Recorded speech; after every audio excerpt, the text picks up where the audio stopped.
Go. Are you good, David? Is it filming?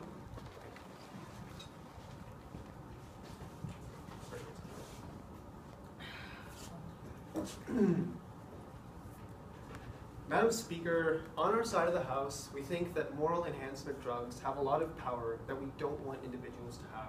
We think it's going to lead to a lot of oppression that already exists, that is going to be multiplied if we allow these drugs to prosper and allow these drugs to exist. That's why on our side of the House, we would ban the research and development of these moral enhancement drugs. So what we're going to be doing first, I'm just going to be defining this for you. We're going to be setting it in Western liberal democracies, as we always do. And we think that if these moral enhancement drugs are to be found to be being developed or being researched on, we would revoke the scientific licenses and designations of the individuals who are involved. We would also shut down those facilities. We'd basically show to the world that developing these drugs is unethical, just like experimenting on animals, like cutting off their heads or something would be equally as unethical. We're showing that on the same level. We don't support this at all. I'm going to be bringing up 2 points for you today. 1, moral compasses vary between different people. And 2, we think that this is also going to be crowding out rationality. Let's start with the first one. We think that moral compasses vary between different people, and this is going to be very bad if we legalize and allow these drugs to exist. We think that when you enhance empathy based on the personal viewpoints of an individual, it's not necessarily going to be representative of everyone's viewpoints, and it's not necessarily going to be representative of what is best for everyone, or best for the majority of people. See, we cannot assume that altruism is always in the benefit of everyone, right? People weigh certain things differently depending on who they are, depending on what values they believe in, depending on how they've been raised, religious values, etc. That's why we don't think that legalizing these drugs will lead to certain people valuing certain things in different ways. How? So basically, if you look at the Westboro Baptist Church, for example, they're very homophobic. If we allow these drugs to exist in the market, what that's going to do is it's going to allow the Westboro Baptist Church to become even more ingrained in their beliefs. They are not people who empathize with gay people, right? They empathize with themselves. They empathize with family values. We think that that is only going to continue. They're going to have less of a chance of breaking free from that very, quite frankly, backwards view. We think that if we try to break that, if we legalize these drugs, what we're going to be doing is we're only going to be enhancing that. It also harms people who are less privileged, right? People who are less privileged, like gay people, for instance, already have the empathy that they need, right? They are already empathetic towards themselves. They already are empathetic towards other people because of the fact that they've been through this lack of privilege. They have been oppressed in society time and time again. We think that that empathy already exists. When you get rid of, when you allow these drugs to exist, these people's empathies will grow stronger, but not necessarily the amount of power that they can exert, not necessarily the amount of power that they can change things. We think that the people who will actually be most affected will be groups like the Westboro Baptist Church, who will continue to try to oppress people and will be more stringent in their views rather than less stringent. We think that groups in power will retain their views and continue to oppress people because of that fact. Okay, second point. We think that this is also going to crowd out rationality. Recognize, Mr. Speaker, Madam Speaker, this is a very emotional-based drug, right? Empathy is literally an emotion, right? It is the most emotional of emotions, so to speak. We think that that's going to continue to happen. We don't want to continue to have an overabundance of emotion. We'd rather actually reduce the amount of emotion, especially when it comes to things that affect a lot of people, like gay rights, like legalization of other types of drugs like marijuana, abortion rights. We think that it's much more important for us to actually go about thinking about these things in a logical, rational way. Yeah. Recognize that a lot of drugs that exist today, such as drugs to treat depression, allow you to access your full ability to be who you want to be. Why are these drugs necessarily any different if they allow you to access your morality? Okay, yeah, but you're not accessing, that's not what this drug is doing, right? This drug is not just solving a chemical imbalance in your brain. We're assuming that this drug is enhancing balances that already exist. So that's a completely different point, right? Depression in terms of the chemical makeup of the brain needs to be changed, right? This is something that we think doesn't necessarily need to be changed. Okay, so we think that it's an emotional-based response. We think that these individuals who take these drugs are going to inflict small token changes that don't necessarily make a very large difference, right? It's going to be based more on emotion rather than on logic. So, and as a result, empathy will be very impulsive in nature, right? So when you look at, for example, a homeless drug addict, if I'm walking down the street after taking these moral enhancement drugs, and I'm walking down the street and I see a homeless drug addict, and he asks me for money, What I'm going to do is I'm going to give him that money because I feel empathetic towards him without realizing that this individual actually has a drug addiction, right? This individual probably has reasons why they're in that situation, and those reasons aren't necessarily that good. We think that we should change those things in a much more constructive way, in a way that actually allows for individuals to prosper, right? Going out and doing like charity drives, or going out and like having like, running for office or something like that. But that requires rationality, that requires emotion, that requires you to have these resources at your disposal, that when you take these drugs, when you take these moral enhancement drugs, you are giving up. You are no longer able to access like the money that you have in your bank, because you're giving that up, because every time you see a homeless person, you're donating to the homeless person. You're giving money to the homeless person. When you see an ad on TV that shows the plight of poor African kids, instead of running for office or joining an organization that changes that, you just blindly donate money. We don't think that that's necessarily the best way to go about doing so. We think that the better way to do so is through institutions, right? It is a longer-term process, and because of that, it requires more effort. Because of that, it requires a logic that we on our side try to support. We think that like using organizational campaigns, running for office, is the best solution to solving these inherent problems in these institutions. Second part of this argument, actually before, yeah. Explain to me why becoming more moral means that you're now suddenly stupid. Why are people not able to weigh the fact that they may be able to initiate better change in office as opposed to just donating $10? Because the problem with these drugs is that they're inherently like irrational in nature, right? Empathy is going to be impulsive because of the fact that you are like taking these drugs. You're going to be based more on emotion rather than logic. Emotion is naturally just more impulsive in nature than logic is. It's not cold and hard like logic is. What that means is that you're not going to be taking that step back to see the bigger picture. Okay, second sub point in this. Other people will take advantage of you, right? We think that like empathy is not necessarily in the best interest of people in power, right? People like CEOs. They're like profit motive driven, right? So if they start donating billions of dollars to like random organizations, they're not going to have that profit. So naturally, they know that they're not going to take these drugs.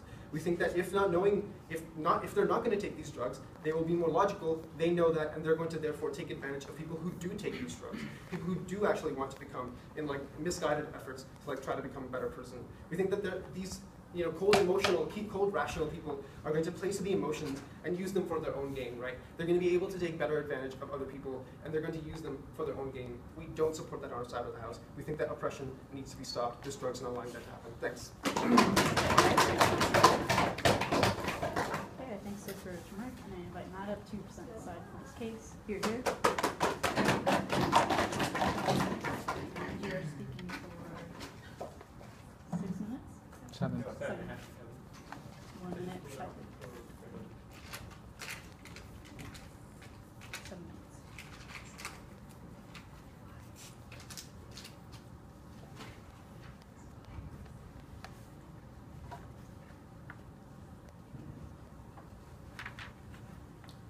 Madam Speaker, we think that people have such a large variance in the types of decisions that they make, not because morality has been granted in unequal proportions or in different manners to different people, but rather the people's lived experiences and the social constructs that they find themselves in actually act as agents in determining how they're going to live their lives and what types of opinions that they hold in the world. When Sid says he has a problem with the Westboro Baptist Church, that's absolutely right?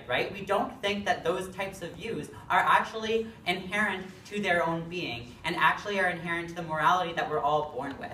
We believe that people are born with sort of the same propensity to be able to be very good and positive actors and influences in the world. But that behavior is then altered and shaped by social forces that they encounter through their lived experiences. Those could be through socioeconomic means, through religion, through politics, through their own geography. And those types of factors significantly influence the types of decisions that they make. So when Sid says he has a problem with those types of behaviors and those types of decisions that some groups decide to engage in, we absolutely agree. And that's exactly what these drugs are going to be able to counteract, which is social behavior and social constructs that deny our ability to actually move beyond history and move beyond other divisions that are inherent in socially created societies that disallow us from actually being empathetic to other people, with actually engaging fully with other people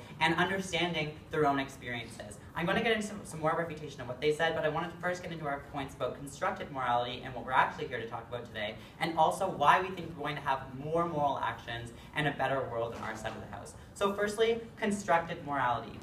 Again, what we want to stress is that the variance that we're talking about here is significantly less on our side of the house when we have the ability to actually counteract some of the bad behaviors and irrational beliefs that some people hold, given the fact that they are born into societies that they don't actually have the ability to see beyond. We think people often only speak to, say, there are other people within their in-group, and a lot of hate and a lot of violence within the world is often aided only by those interactions. We think by providing people with a drug that allows them to see beyond their immediate circumstances, to allow people to relate to a better extent to other people and other people's lived experiences, we believe that those types of negative behaviors are going to be significantly lessened on our side of the house when we allow people to have access to these drugs. We think the world is fettered by human nature and history, and we don't think, though, that people should necessarily forget about past injustices, but certainly we think that on our side of the house, they'll have an ability to actually consider altruistically the repercussions of further violence and animosity towards other people that actually perpetuates further conflict. We think there's going to be less conflict. We think there's going to be a more peaceful and harmonious society on our side of the house. Secondly, we want to talk about moral actions, and why we think we're going to have significantly more of them. Right? We think people do have a desire to be moral, and often under their side of the house are often only moral to like other in-groups or like their friends or their relatives or whatever. We think on our side of the house, they're going to be acting more altruistically and distributing that amount of morality and a greater degree of morality on our side of the house. We also think that change is very difficult when it is positive change is very difficult when it is propagated by a small minority of the population. So on our side of the house, we strongly believe that when you have a greater collective actually taking these drugs and altering their behaviors and engaging in more positive activities, you're going to see more positive changes on our side of the house. You're going to see societies acting in a collective way towards better outcomes for humanity in a way that isn't happening right now. We think there are minorities within religious institutions that would advocate very strongly against, say, female genital cutting, or against sort of like hatred, say, between like Palestine and Israel. We think many societies are predicated on hatred towards other groups, and that is solely based on the types of variances in individual opinions that isn't necessarily inherent to their morality that we see as being very distinct. Go. Oftentimes, female genital mutilation is done in the minds of the people doing it for the interest and out of empathy for the people they're doing it against. Yes, that empathy shaped by their political and religious institutions that they find themselves in. We think on our side of the house, they have the ability to actually look at their morality sort of in a silo and sort of weigh it against others like social constructs, not right now, social constructs that they find themselves in. We think on your side of the house, you allow them to be blinded by those types of immediate circumstances and those in-groups. On our side of the house, we think that you're going to have decision-making that is going to be more informed, more moral, and like better decisions. I don't understand your contention. 2 points of refutation that deal with their case. They talk about moral variance, right? We think that what they contend with and what we agree with on side gov and side opposition are lived experiences that actually alter people's behaviors and people's decision making. We think that choices made are governed by an altered morality that is shaped by other influences that we think can be negated on our side of the house through taking these drugs. We also think that if Bob has a problem with the Westboro Baptist Church and other negative actors, then they think they would side with us on our side of the house to agree that those types of negative actors should be taking the drug to be more informed, more conscientious, more moral actors, which we think we only get on our side of the house. Secondly, they talked about rationality, right? And he says, we should be rational about abortion and other matters of public policy.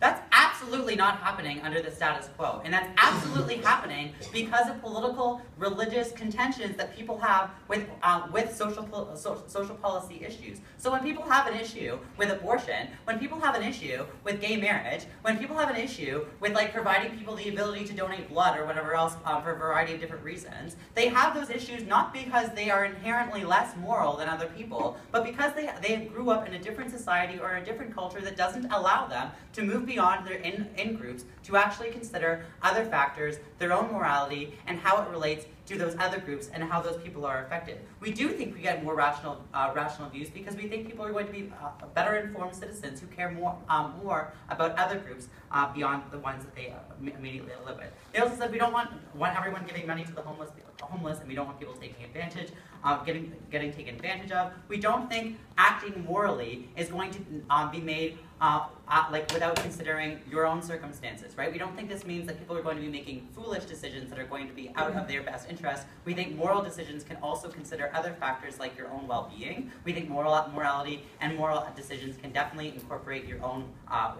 good. And anyway, for all these reasons, we still probably Not for section 9, but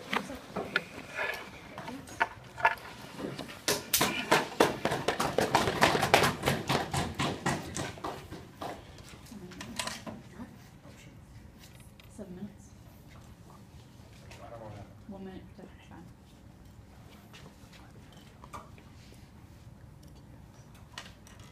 Whenever you're ready.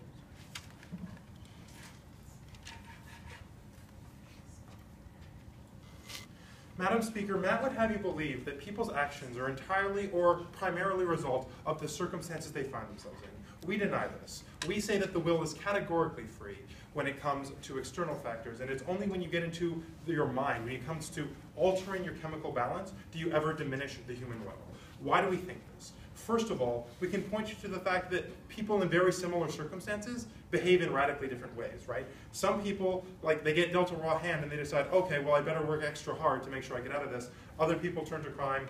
Other people say, like, I'm just going to go along and live my life as I see it, right? We think that what this shows is that there's a gap between stimulus, rationality, and action. And that gap is where will happens. That's what's so important. It's what makes us human. It's why, we think morality is a good thing to begin with, right? Fundamentally, when Matt tells you that, oh, people are shaped by their environment and their behavior as a result of their upbringing, what he does is deny the reason why we ought to care about every human life in the first place, right? Because everyone has the ability to think morally, everyone has the ability to form their own moral framework, and everyone has the ability to potentially help others, right? We think that they don't actually need these drugs to alter their chemical balance to do so, and we think that doing so is actually harmful to their will.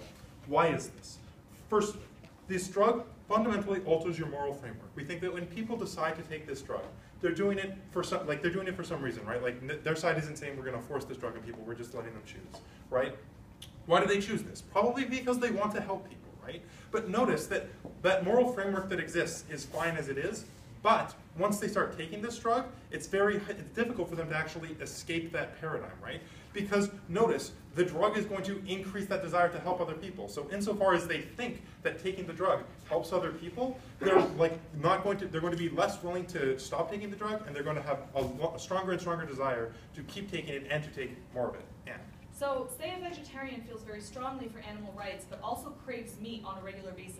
Are they wrong for wanting to take the drug to stop themselves from consuming meat? Okay, so in terms of this case, I think that we think it's actually much better if the vegetarian has that desire and overcomes it, right? We think that that's a more valuable sort of action. But secondly, I'm actually this sort of brings me to my next point, is that we kind of don't want people who have these really strong moral convictions to have them become overpowered and to overpower their other considerations. So one consideration for with a vegetarian specifically is I'm actually a vegetarian. I've not given anyone a lecture when they eat meat. I'm probably more likely to do that when what I think is right and moral and my empathy for animals plays a more central role in my decision-making process. So this is what I'm going to be talking. This is something Sid told you about, and I'm going to be expanding on it. People's morality, when it is warped or when it is when it is mistaken in some way, can actually be extremely harmful to other people. And empathy can often do more harm than good. So, like, first of all, notice that well-intentioned actions can often lead to bad results. So, like, some disaster happens in Africa, and people say, oh, I want to donate, I want to help. And like a bunch of shirts and shoes go to Africa when that's not what's needed at all. And what ends up happening is shoemakers and t-shirt makers in Africa like lose their businesses, right? That's not actually helpful. But we think it gets way more pernicious than that. When you talk about people who have these, like people like the Westboro Baptist Church and other people who have their morality like really tied to their religion.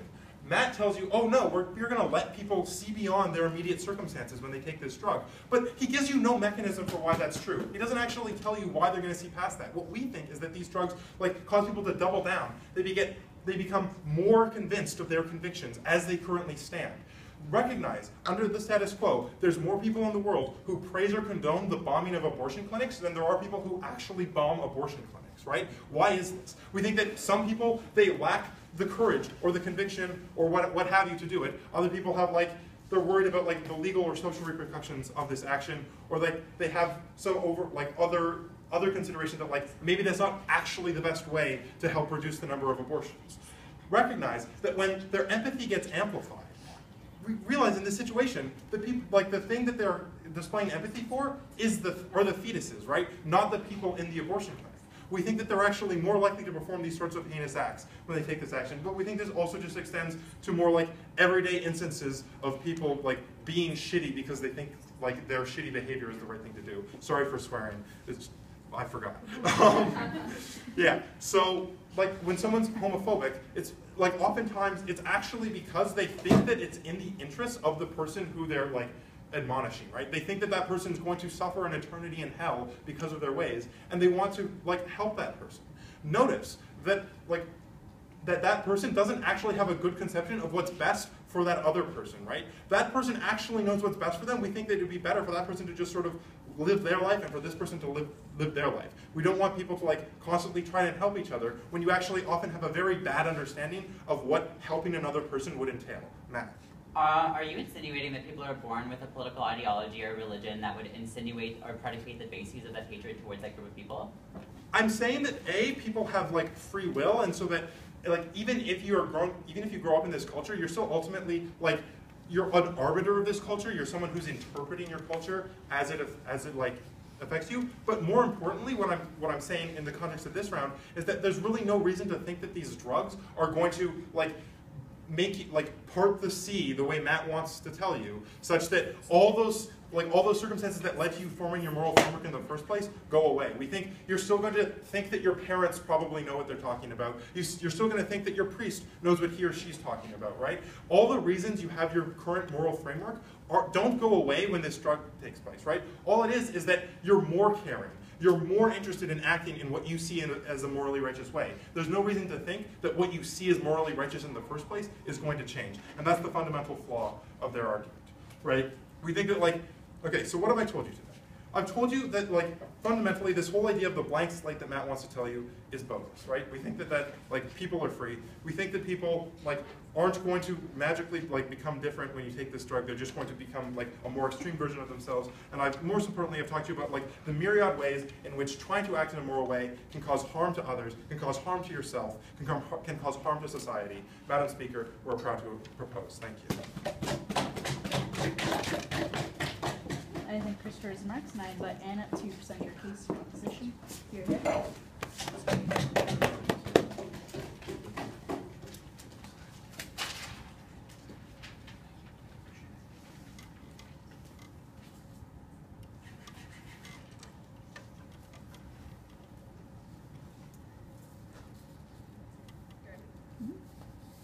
Madam Speaker, I think ultimately people are good. There are a few people that may have ideas about what morality is that lie on the fringes. So Chris and Sid have presented the Westboro Baptist Church, for example. I would say that those cases are few and far between. And I think overall, people have a very good sense of morality. So then what is the problem? What stops us from being moral individuals? What stops us from donating? What stops us from accessing the morality that I think all of us in this room have? I think, Madam Speaker, it's the situations that were put in that stop us from accessing morality. So Matt brought up to you the situations, social, religion, cultural, whatever situations you're in, may stop you from acting in the way that is inherently what you think is good and moral. So an example of that would be, for example, around Christmas time, I think all of us would agree that donating money to charity is a good thing. But why do so few of us do it in a year, but more of us do it around December, around Christmas time? Because we're surrounded by situations that allow us, or that spurn us into action and say, hey, it's Christmas, you should donate. We think about the Salvation Army bells every time we leave the mall, and that's why we donate, because we're given this nudge that we need to access our morality. So what Matt and I stand for are these drugs that give us the nudge we need to access our morality that's inherent within all of us. So what side government needed to prove today was that many of us have bad senses of morality, or that only few of us do, but those examples are so extreme that we cannot live in a world where people who have bad morality take these drugs. I think we live in a world where 99.9% of us have good morality, or have morality that is socially acceptable, and the reason why humanity isn't better is because we don't act on that. And I've explained to you why these drugs would allow us to act on that. So I want to talk to you about two primary things today. I want to talk to you about limited empathy and how that affects the distribution of empathy in the world. And then I want to talk to you a bit about utilitarianism, because I think that's going to be a point of contention. Okay, limited empathy. Having empathy is exhausting. Constantly feeling for other people, constantly putting other people ahead of you is just a very tiring thing, right? So the way that we distribute it currently is within our own racial group, within our own friend group, within our own social circles, within our own religion, within our own culture. That's how we currently distribute empathy. In a world where we're able to take these drugs and move beyond our social circle, or beyond our race or our religious group, we're able to distribute our empathetic feelings among a wider variety of people. So we think that's important because it has far-reaching consequences. So I think most of us in this room, if not all of us, would agree that when hiring, you ought not discriminate based on race. You ought not hire someone necessarily because they're the same race as you. However, often our feelings of that person are subconscious. And our feelings towards that person are subconscious, and we prefer people of our own racial group because that's just how we exist, right? So in a world where we're able to take these drugs and access the morality that we inherently believe that all people are equal and that there should be equal opportunity in hiring, we exist in a world where more people of racial minorities are hired for positions. We exist in a world where empathy is more evenly distributed among all groups of people, and that's the world that Matt and I support. Your partner got up and told us that people were products of their environment, and now you're saying that there's this true self hiding underneath it all. Which is it? So people are products of their environment in the way that we actually act, but there is this true self of who we are underneath. That true self is often crowded by the society that we grew up in, or the culture that we grew up in. So limited empathy. I think that the issue is the distribution of empathy, and when we allow access to these drugs, we better distribute empathy, which has far-reaching and good consequences in the world in general. Okay, so just some rebuttal, which ties into my point about utilitarianism. I stood up on a POI and I talked about vegetarianism. It is very difficult for people who have been meat eaters to transition into being a vegetarian because they still do crave meat, right? So Chris says it's only valuable for a vegetarian to be vegetarian if they have to struggle with it, if they have to stop themselves from eating meat. Matt and I surely disagree with this. We say when fewer animals are killed, that is a better world, right? We don't care if you have to take a drug to stop yourself from eating meat. The outcome is you stop yourself from eating meat, you allow yourself to access that realm of morality that you want to exist in, and we think that that's a better world, right? Chris and Sid want these social changes to happen on their own. They want you, their alternative is stay in this bubble that you exist in, stay in your culture, your religion, or your society, and try and get out of that without the help of these moral enhancement drugs. Matt and I say, we have tried this for centuries. This doesn't work. Obviously, people need something to spur them into action, to moving a bit quicker from these entrenched views that they have. So we don't care why or how social change happens. Matt and I ultimately just care that the world becomes a better and more moral place. So if they want to contend that morality has to happen and people have to like really suffer for giving up meat or really suffer for their beliefs, and that somehow makes them better, Matt and I firmly don't believe that. We think that if people do good actions, I don't care why they do it, people donate because they want the tax break all the time. Don't really care. We still think that's a good outcome. Okay, so what is stopping us from currently accessing our morality? Matt talked to you at length about this. He talked to you about religion, society, culture, and how do we solve for this problem? I think the only way that we can solve this problem is by stepping outside of our in-group, stepping outside of those cultural and societal beliefs that make us think that things are the way that they are supposed to be. We think sustained and prolonged action, a critical mass of people making good and moral decisions, results in a world in which everybody makes good or moral decisions. A world in which, for example, your neighbor recycles, everybody in this room recycles, means that you are more likely to recycle as well. And so we're happier in a world where more people are making moral decisions because we think that is a better outcome for the world. So I think Matt's going to speak next. Thank you for your speech, and I invite Matt up to propose his side. It's over when closing.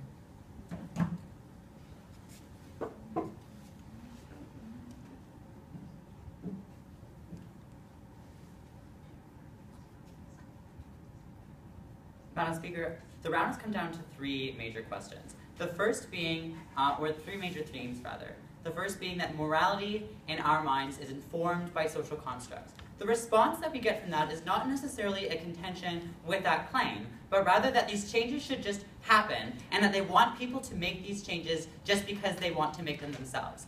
Our response is that these behaviors must be made, regardless of whether they're made because they take the drug or because they do them without the drug. They need to be made. And if free will must be altered to combat ignorance, oppression, racism, sexism, whatever else, those decisions need to be made and need to be made to improve the society in which we live. We don't believe that we ought to wait for this benevolent, free will world where people are going to be making these decisions that we want them to. It's just not going to happen. Secondly, morality is reduced through collective behavior. Their response is actually not a response, right? We don't have a contention from them on this point. So to reiterate, we believe that collective action will incentivize more moral behavior. We think that when people are acting as a collective to do more moral things, we believe that people are going to follow those leaders. They're going to make those decisions more so because their neighbors are doing them. We think their decisions are going to be made better by the people who are taking the drug, and we think there's going to be pressure to take the drug as well. We think that's a society that is better to live in. Lastly, we say that morality alters the actions that we take. The response that we get from this is that people will just love too much or be taken advantage of because obviously morality acts as a blinder of all other factors, right? We say that considering repercussions of actions or caring more about people outside of your in-group doesn't mean jettisoning your ability to actually make an informed decision, right? Decisions are still going to be made, are still going to be informed, but decisions will be made with less credence to social constructs that hold us back, like political ideology, like religion, like the societies that we live in that may be very oppressive towards women, for example. Those types of decisions are going to be altered and are going to be made better because they're going to be caring less about the things that they were taught growing up. That may not be true, that may be spurred out of ignorance or through a lack of understanding of other cultures, other societies, or other people's lived experiences. We think decisions are going to be made significantly better informed, and with more credence to the repercussions of the decisions that we make. We think we win on all three of these contentions. We think we have proven to you that the world in which we live, when this drug is produced and available, is going to be one where more moral actions will be taken, where there's going to be less oppression and less discrimination from outgroups or from in-groups to other groups within the world, and that morality is going to be less crowded out by other social constructs that actually block our ability to move beyond history and move beyond oppression as we see it because of those socially held beliefs. For all these reasons, we oppose. Thank you. I thank Matt for his speech, and I invite Sit Up to close his case. Here.